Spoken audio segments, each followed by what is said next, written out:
Sera kado kenyini kabaka lipota ya Embeera y'obudde okuva mu kitongole ky'eggwanga ky'obuvunaanyizibwa ku by'embeera z'obudde omwanji nze Kitusa Mohammad.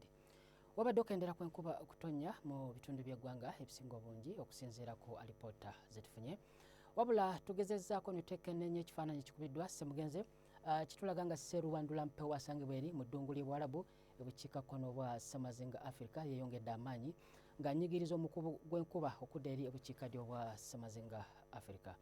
Bwe tugezaako okulaba ate ku mbeera y'obudde otusuubirawo olwandagirize mu bitundu ebisangibwa ku mbalama z'ennyanja Nalubaale so nga ate era ebitundu ebisinga obungi tusobola omusana okwakanga gukubakubamu.